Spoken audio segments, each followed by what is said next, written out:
Hey guys, how are you? This is Ishai Breslauer, your host of the CRE SharkEye Show. Hope you guys are doing great today. We're going to talk about something that I really wanted to talk for a very, very long time. Mobile parks. We have with us Andy Freeman. Thank you so much for being with us. Really appreciate your time. Hey, thanks for having me on. Love talking about mobile home parks, so I'm excited to dig into it.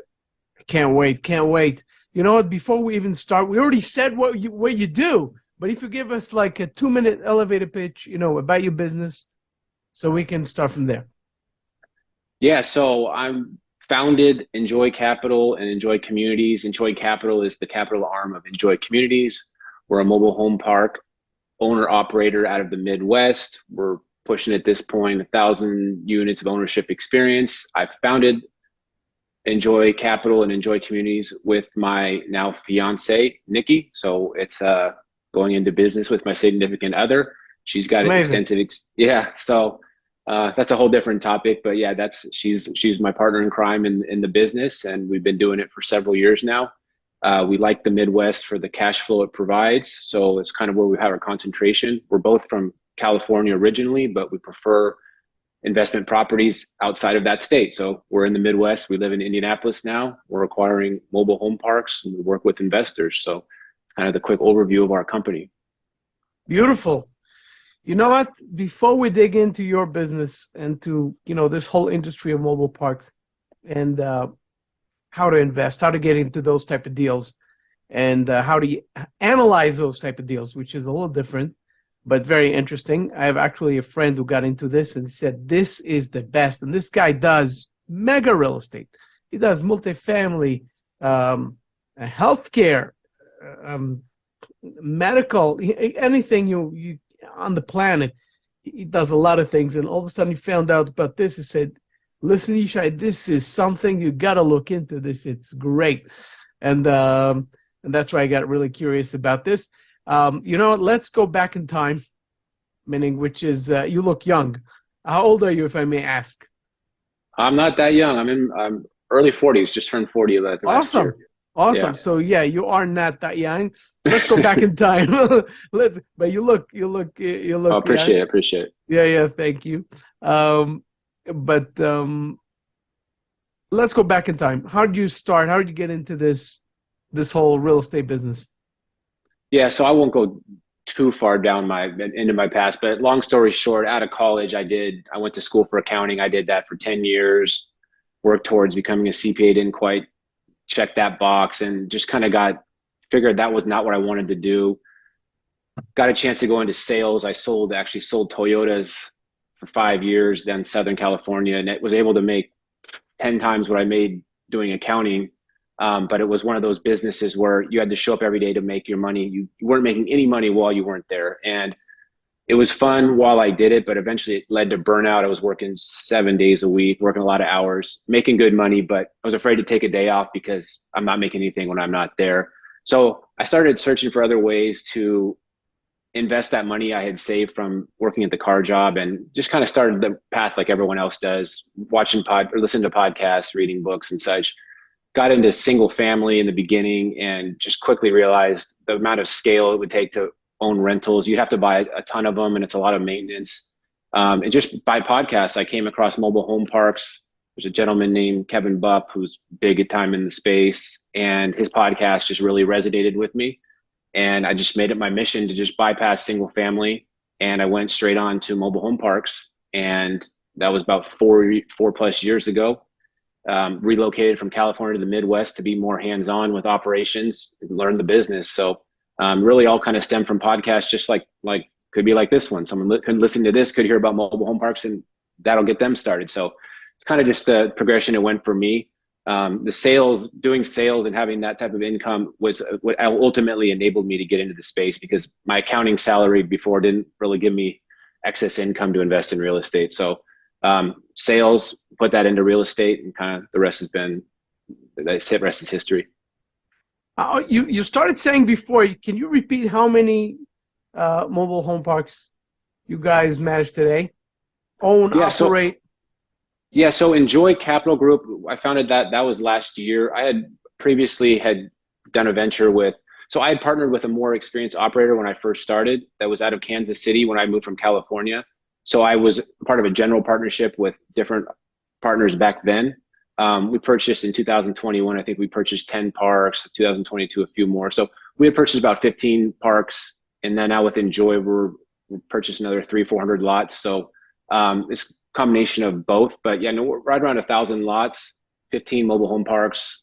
And we've since sold. We sold one at the end of December. So most of our parks are long-term holds. The business plan is a 10-year hold, but if we can get the right price or if some offer comes along we can't refuse, we would possibly sell early. But the game plan is to long-term hold, use cash flow, provide good cash flow to investors, and just hold for the long term. You know what? I'm very, very curious now. Tell me something. How does this work in terms of? I'll explain what I'm asking exactly. The type of deal it is, meaning location you find. Okay, you found a very experienced operator, and that's how you started up, just like every other deal, I guess. What size you talking about in terms of capitalization, meaning how much a mobile park costs, meaning mobile home park costs, in terms of the capital that you have to put in, how much equity you have to put in. How does it work in terms of the maintenance that you have to put in? Tell us a little bit about the structure of a general deal and how you get into it. Yeah, so I mean that's a good. I mean it's all many. They come in many shapes and sizes. These mobile home parks. Normally, when you start, I was looking for like a 30 to 50 space park, and it took me about a year of searching, doing cold calling, direct mail. I happened to get 3 under contract at the same time, and we were able to close 2 of those 3. But those. One was only a 20 unit, one was a 36 unit, and one that we ended up not purchasing was a 50 unit. So I was going in that kind of smaller 20 to 50 unit, purchase price under $1 million tops at that point. And that's not going to really qualify for agency debt. So you're going to have to find a local bank. We had a local bank out of the Midwest that would finance those type of deals. Nowadays, a lot of the lenders want $1 million plus loan size. But for someone getting started, I would say that's kind of the sweet spot, somewhere in the 500 to $1 million range. And you can get 70-75% LTV on those. So I mean, you're talking 250 equity to close the deal, but plus your capex. So you could have, depending on the deal, if it's one with extensive capex and there's if the park owns a lot of the homes and needs repairs, you might need another 250,000 just in capex. So you could be talking 500,000 equity raise on a $1 million deal. And that's if you bring on investors. My whole plan in the beginning was it was to purchase my own funds. That's why I'd saved money. So we did kind of both scenarios. Some deals we syndicate and some we buy with personal funds. But when you're just getting started, I would suggest finding something that you can qualify for on your own, or if you can get seller financing, that's also a plus. But don't bite off more than you can chew in the first deal, I guess would be my advice. What type of cash flow are you talking about in those type of deals? Yeah, so one of the parks we bought was kind of a more value-add proposition, not a super strong collections, not the greatest tenant base. So that we still were able to pay out an 8% preferred return on that from the cash flow. The other park was more stabilized senior community. Tenants owned all their homes, minimal maintenance. So we're able to, on year one, 8% cash on cash. So pretty steady results year one. It's going to be a little bit, from what I've seen, we're able to deliver a little bit of year one cash flow, a little bit stronger than, say, apartments and multifamily. We're purchasing at a little higher cap rates. Those first parks we're buying at 8 to 10 cap rates, 8 to 10 cap.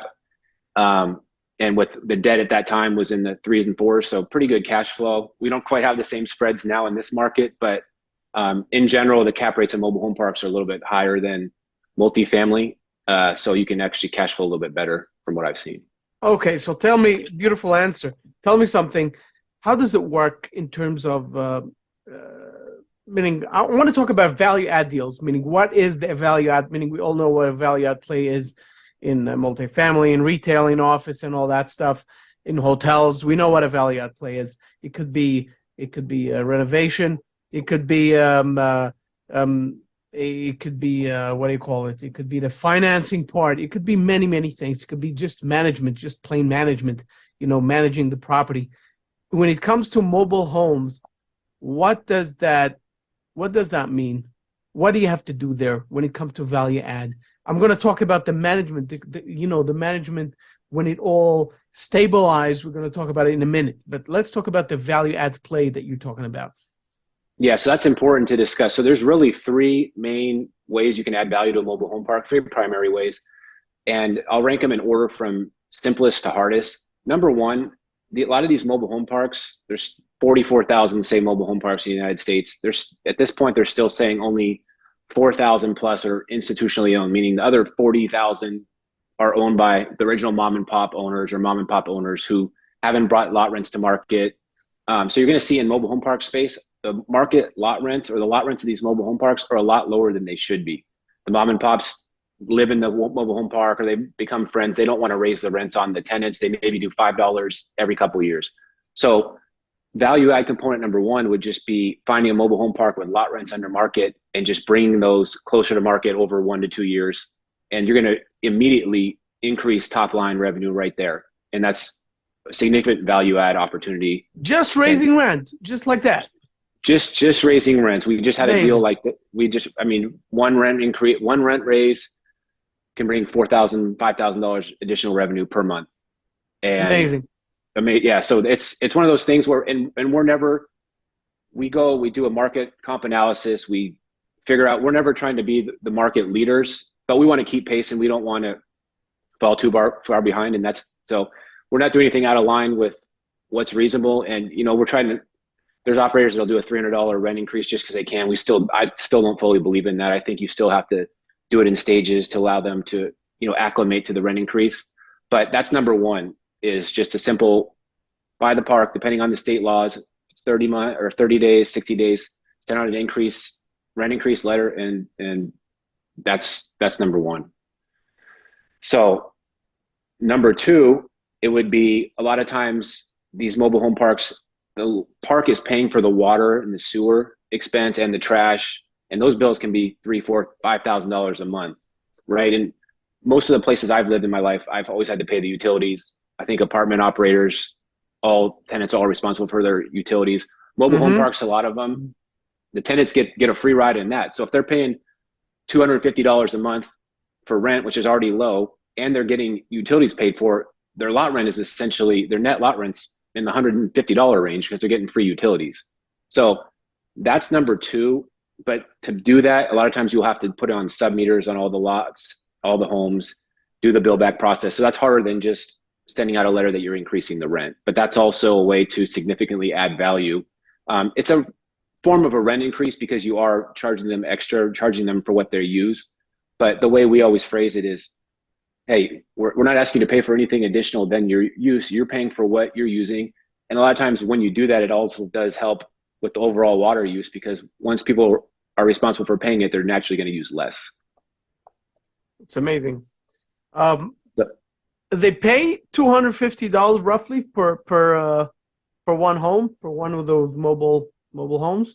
It really depends. A lot of the parks we're at about 400 plus in our portfolio currently. Those markets, the risk you run if you find there are markets, there's places in Mississippi that are still $100 parks, or 400 plus. No, $400 lot rent. Lot rent. 400 average lot. So lot rent varies highly. The average I think is across the country. It's in the $250 range, but there's places in, say, Mississippi, Louisiana, they're in the 100s. Colorado's up in the 900s. California's in the 1500s in places. So it's a wide range of lot rent. Depends on where you are, right? Correct.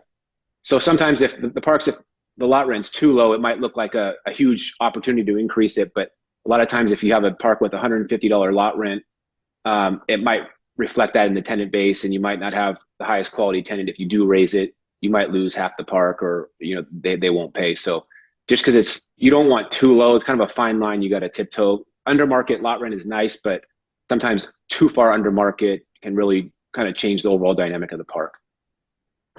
Tell me about the dynamics of the park, meaning, first of all, how do you get, meaning in a building, it's very easy to understand how you approach tenants, how they approach you. There's an address, there's an area. This is a lot. It's like, I never thought about, meaning you have a person who comes in with his trailer and he wants to live in his trailer. It's his trailer. he comes in and he pays you the $250, $500, whatever it is, for actually being there with his vehicle or with his thing. And the question is, how he sees a lot. How can he get to you in order to say, hey, where's this Andy guy or this company? How do I know who to pay? How does it work? Let's say I have a mobile home park. Yeah. So we'd love for that to happen. They don't really come seek it. Like if we have a vacant lot, they're not really coming to look for us to bring their home. They're not as mobile as you think, these mobile homes. I mean, the average mobile home 90% of the mobile homes never leave once they're placed on the original lot. So they're not super mobile. The tongues have been cut off. There's no wheels underneath. So a lot of them are set in place. But yeah, essentially we own the dirt. It's not all dirt, there's grass and stuff, but we own the land. It's like a ground lease.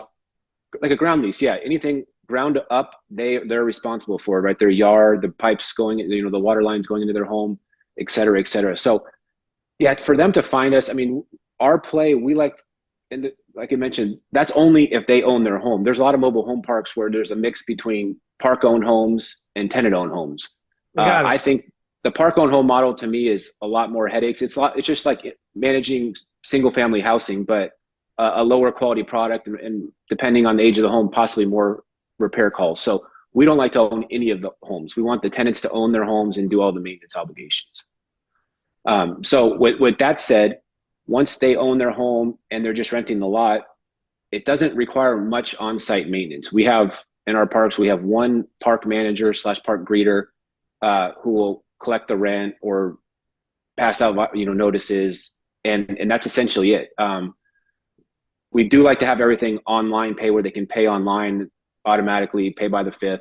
But we do have, we have a senior park where all the tenants are 55 plus. They're not 100% on board with the online pay concept. They like to write a check. So we still have a manager that will collect the rents from that park, deposit it to the bank, and they do that monthly. And, with this park, and they're not all like this, they all pay by the 5th. Some pay 6 months in advance, which is not the norm, but it's great. So the tenant base plays a huge role in how easy your life is as a landlord of a mobile home park. If you have older homes, you own a lot of the homes as the park owner, you have a rougher tenant base, you're going to have more maintenance for on-site management. Yeah, more maintenance. I mentioned there's senior parks in all age communities. The senior parks typically going to be your obvious less maintenance. You have better tenant base typically in a senior park, and you're going to have less calls in those. So we have a combination of both, but our senior park tends to be the one with the least amount of on-site, any kind of maintenance obligation. When you say a senior park, you mean people who are older or people who just live there for a while and they're accustomed to that type of living and they are happy with it and that's it? That's what you mean? Yeah, it's a senior technically the senior community is 55 plus. You're allowed to deviate from fair housing if the exception is senior community. 80% plus have to be over 55. So in this particular park in Ohio, half of them, or not half, maybe 20% also live in Florida. They're snowbirds that go down there in the summer. So they're splitting time. And so they're paying their lot rent 6 months in advance. So that's the type of product that as I've kind of done both, I'm seeking out more now that are easier to manage and maintain, that are going to provide less risk to the investor and more stable cash flow. Because if you take on too hard a value add project, you might not be able to generate the right cash flow within 1 to 2 years. If you're having to bring in new homes, remodel homes, replace the tenant base, I mean, you can create a lot of work for yourself. So mobile home parks they come in all shapes and sizes. There's some very hard to run ones and there's some very easy to run mobile home parks once you kind of get them stabilized. I got it. So the structure is pretty, meaning the way you put it, it's pretty clear, meaning the ones that you have to deal with a lot more, meaning the ones that actually you own the homes, that's where the problem starts pretty much. That's what I understand from you. And when you have obviously tenant base that is not ideal, when you have to deal with the type of people that are not simple to deal with, that'll be, I guess, also another thing. I want to ask you something else about the lots. Do you run into problems, meaning obviously they're located in areas that they're connected to the sewage, they're connected to water, electricity, and all that stuff. When you have a problem, it's not the middle of the city, obviously. It's not prime location where everything flows regularly. Did you have a problem with all the utilities coming in, all of a sudden a water pipe didn't work and on a major level, or electricity or internet or anything like that? Mobile home parks are typically, for the most part, built in the 1970s, 1960s, 1970s, when most of them were constructed. So you're talking 50 to 60-year-old infrastructure. So yeah, you're prone to repairs, unforeseen repairs and maintenance. So we had a park we purchased in January, cold of winter, and immediately everything froze up. The tenants didn't have heat tape on there.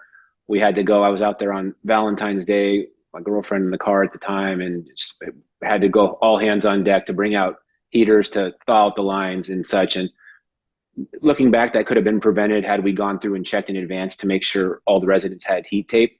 But it's a lot of things when you're talking about single family homes, or people, if you're on the coast, you don't have freezing pipes and such. So there's a lot of extra things that you have to look into when you're buying a mobile home park, because you're also buying all the infrastructure that comes along with it. So you need to inspect the sewers, the water lines. Typically the gas and the electric are owned by the provider, but there are actually parks where the park also owns the electric and the gas lines, and those are ones that you want to avoid, but that's kind of a different topic. But yeah, I mean, when you're buying a park, you need to be as thorough as possible to inspect the infrastructure, just because of the sheer age of that infrastructure. 50 years, you're kind of buying right at the time where stuff's going to likely be going wrong. So, and there's different periods of time where there's one type of product in the mobile home parks, Orangeburg sewer, which is like the avoid all of sewer infrastructure. And this just assumes that the city actually owns, or city provides the water and sewer to the park. There's also instances, a lot of the mobile home parks, where they're on private utilities where you own the water. It's a well water, you own that. Your sewer system could be a treatment plant, could be a septic system, could be a lagoon.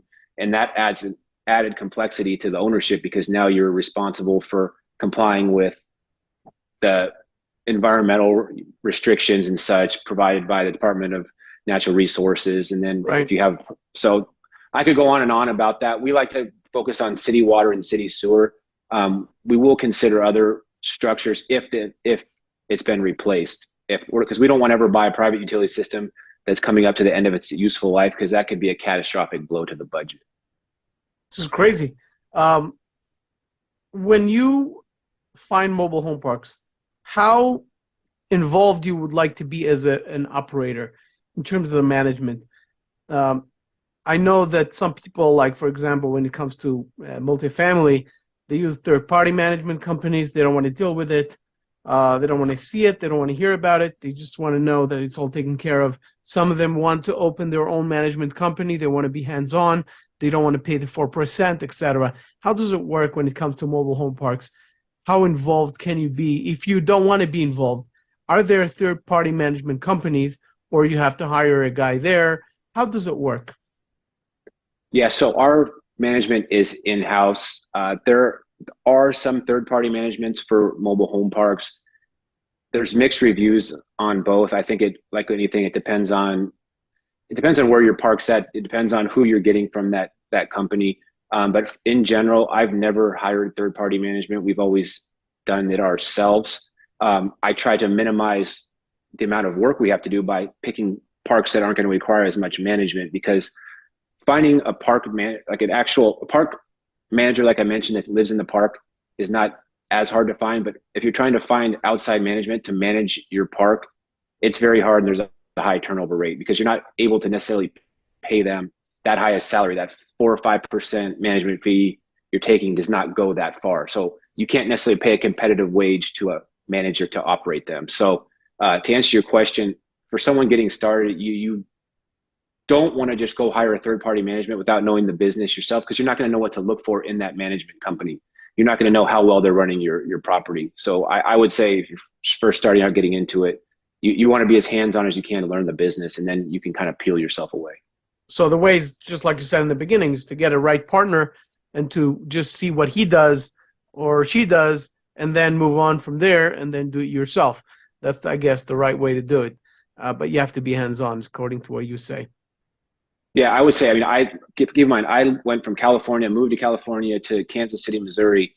And I look back, if I had tried to buy that park on my own and manage it from out of state, it would have been an absolute disaster just because I didn't know what I didn't know at the time. So be hands-on, but having someone to kind of walk you through it is immensely. And a lot of people think it's a whole different discussion, but that partnerships are giving up equity or giving it, they don't want to split a deal, but you learn much more than you give up when you partner with the right person.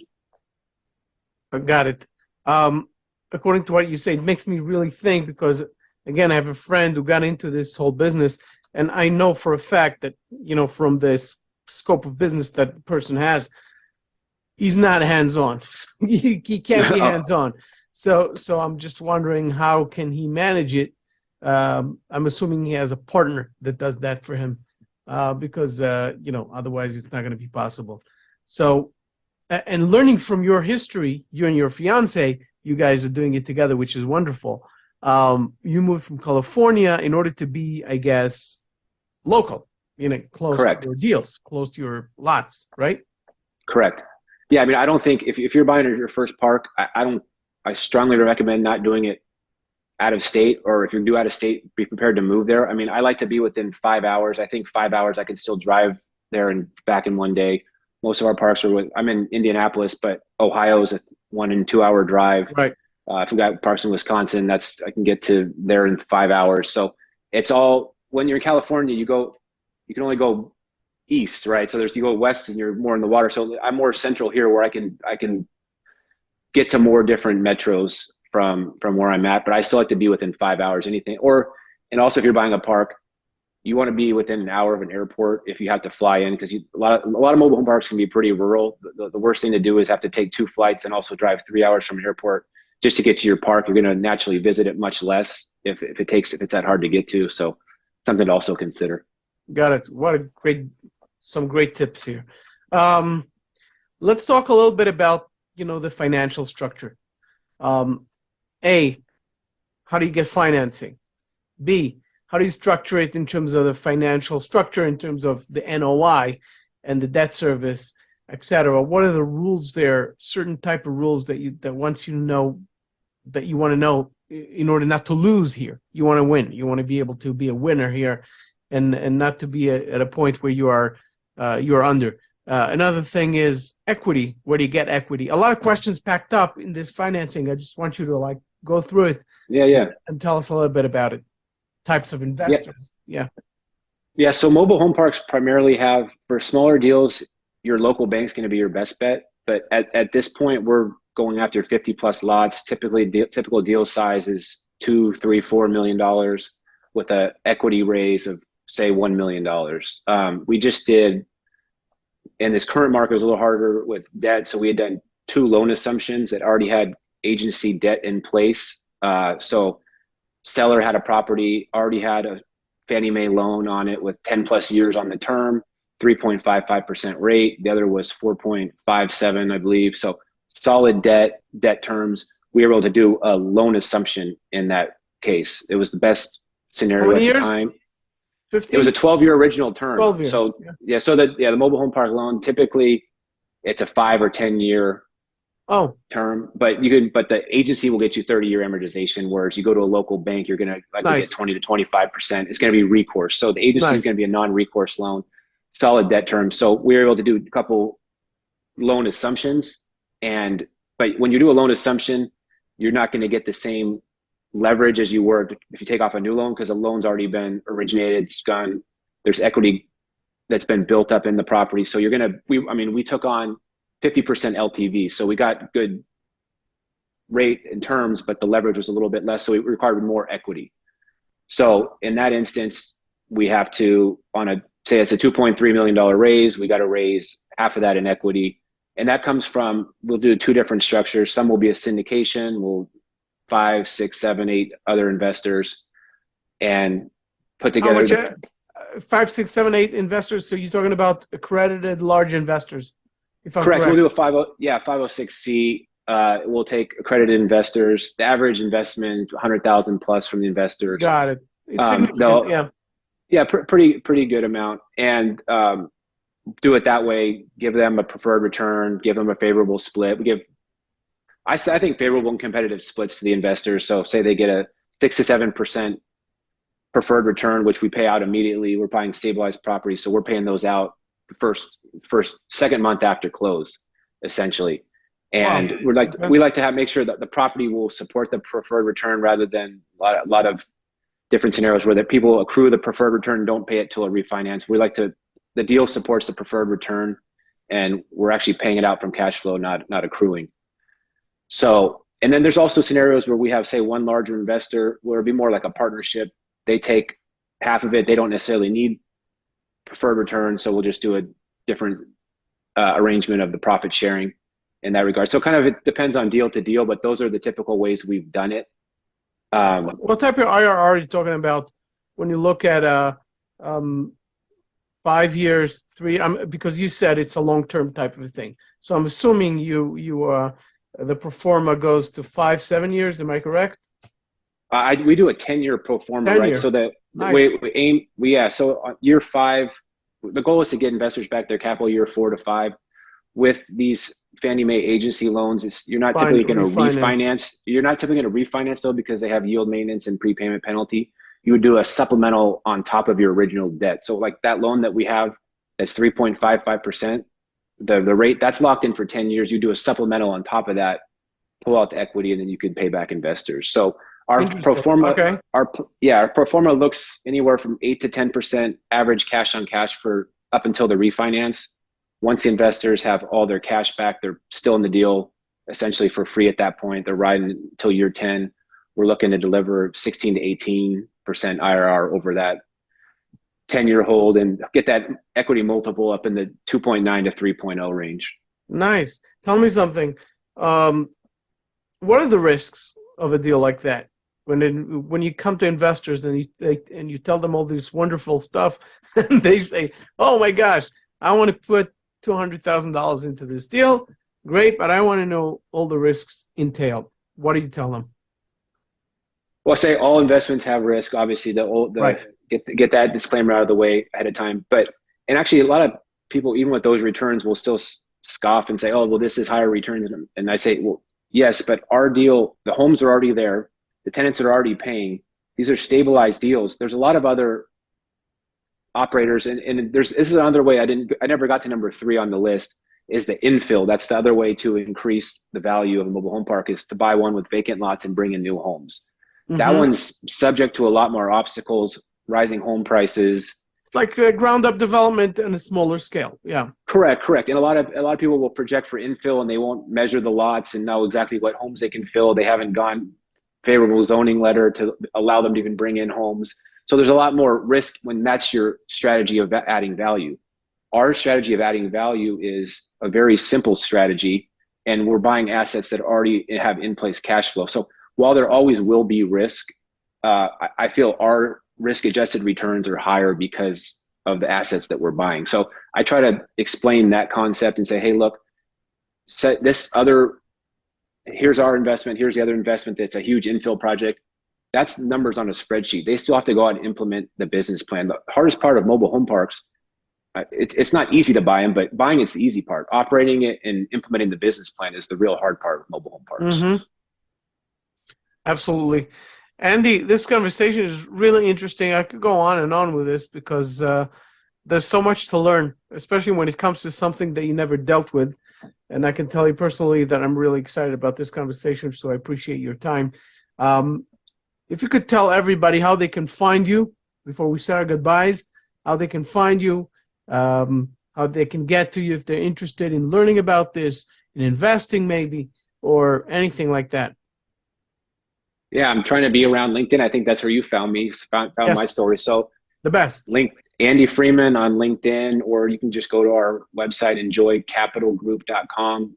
Contact us that way. We've got one opportunity right now. It's already subscribed basically, but we'll have more coming, more in the works. And yeah, we'd love to meet and talk with anyone. And you guys can see the links above and below, and you can contact Andy for any questions. I know I enjoyed this conversation. Andy, thank you so much for being with us. Really appreciate your time. Love it. Thanks for having me on. I appreciate it. 100% stick around. You guys, I hope you enjoyed it. And I'm going to